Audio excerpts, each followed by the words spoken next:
അമ്മേ വിളിക്ക്. ആരെ? പോവാ.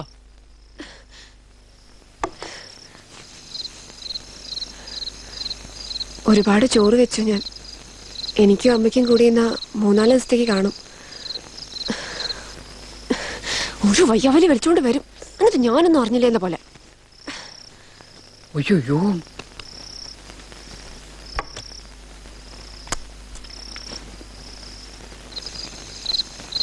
അയ്യോ, ഞാനങ്ങ് മറന്നുപോയി എന്റെ കുഞ്ഞെ. എനിക്ക് ആകെ അങ്ങ് മറവിയ. ഓർമ്മകളിലെല്ലാം ചെതലരിച്ച പോലെ മറവിയ. വാ, ഈ അമ്മയോട് പോർക്ക്. വാ, വന്ന് കൈ കഴുക. വാ, വാ.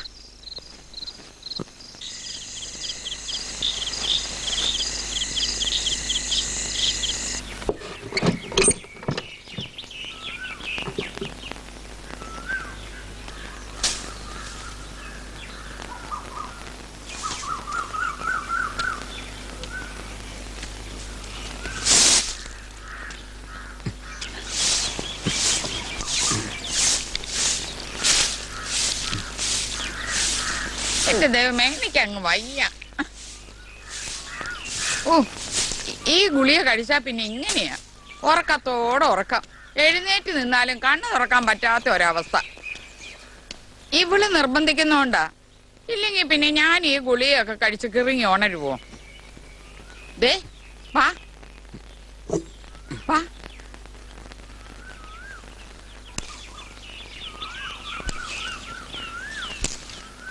കുളിക്കണം കുളിക്കണം, കുളിച്ച് ശുദ്ധമായിരിക്കണം എപ്പോഴും. ഇന്ന് എന്തായാലും അവൾ എന്നെ സഹായിക്കത്തില്ല. നീ ഉണ്ടല്ലോ.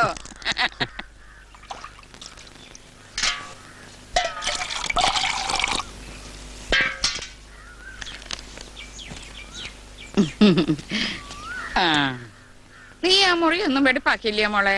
പോകട്ടെ. പൊടിയെല്ലാം തൂത്തുവാരി ആ കിടക്കയൊക്കെ ഒന്ന് തല്ലി കുടഞ്ഞു വയ്ക്ക്. ആ ജന്നലൊക്കെ ഒന്ന് തുറന്നിട്. നല്ല വെട്ടവും വിളിച്ച് വെച്ചിട്ട് കയറട്ടെ. വാ പതുക്കെ. ആ വാ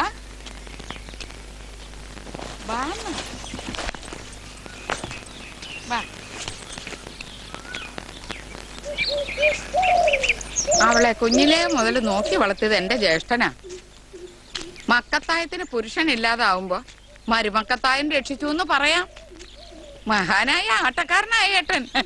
തങ്കപ്പെട്ട മനസ്സാ. എന്റെ മോളില്ലായിരുന്നെങ്കിൽ ഞാൻ എന്നേ കത്തി എരിഞ്ഞേനെ. എനിക്കിട്ട ചിതയൽ അവളിരുന്ന് നേറി നേറി പുകയുവാ. ആ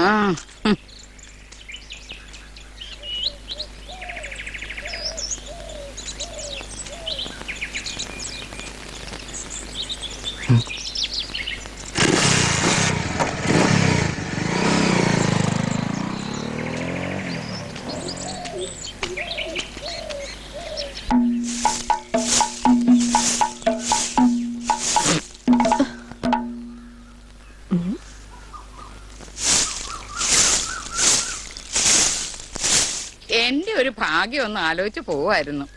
അയ്യപ്പാ ധർമ്മശാസ്താവേ, ദേ ഞാനിപ്പൊ ഈ വരമ്പേന്ന് തന്നെ ആ ചെളിക്കുണ്ടിലോട്ട് വീണാ നീ എന്തോ ചെയ്യും? എന്റെ അയ്യപ്പാ, ഇവനും ഞാൻ ഭ്രാന്തിയാണെന്നാ കരുതിയേ? അച്ഛൻ നമ്പൂരി ഉണ്ടായിരുന്ന കാലത്ത് ഈ ഗ്രാമം ഒരു വലിയ രാജ്യം പോലെ ആയിരുന്നു എനിക്ക് കേട്ടോ. പക്ഷെ എന്നെയും കൊണ്ട് കുളിക്കടവിലേക്കൊന്നും വന്നിട്ടില്ല കേട്ടോ. അതൊന്നും ഇഷ്ടമുള്ള കാര്യങ്ങളിൽ പെട്ടിരുന്നില്ലെന്നേ.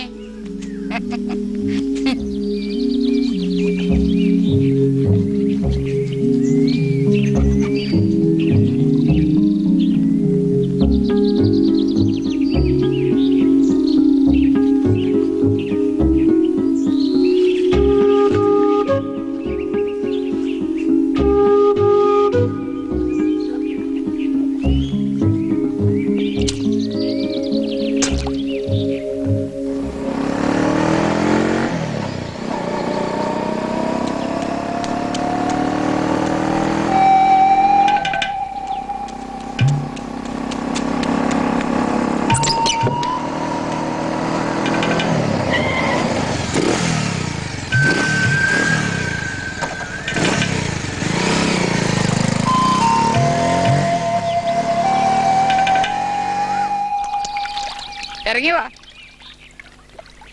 വാ പതുക്കെ. കല്ലുണ്ട് അവിടെ കേട്ടോ. പതുക്കെ. അങ്ങോട്ട്. ഒന്നൂടെ.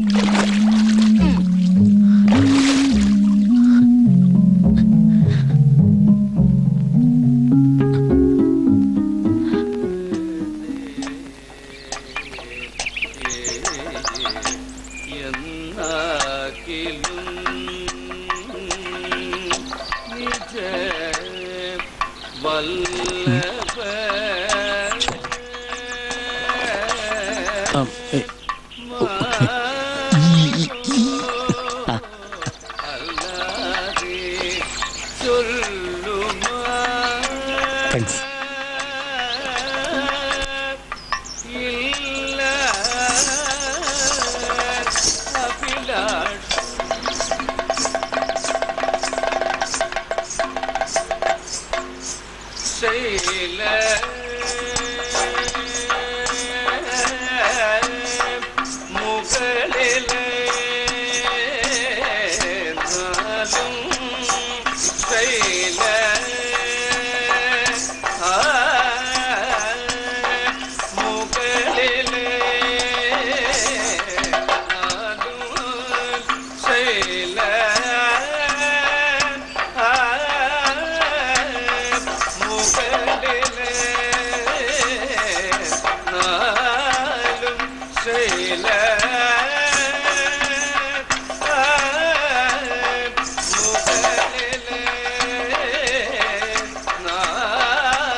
ഇതാരോട് നമ്പൂരി? അപ്പൊ ഇതാരടോ? ജോർജ് കുട്ടി, മാപ്പിളക്കുട്ടി. അപ്പൊ ഇതോ? ജോർജ് കുട്ടി.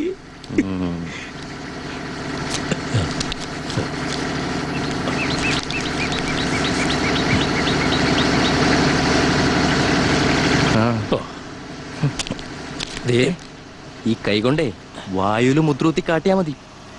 വേറെ അനാവശ്യമൊന്നും കാണിക്കണ്ട. മനസ്സിലായോ?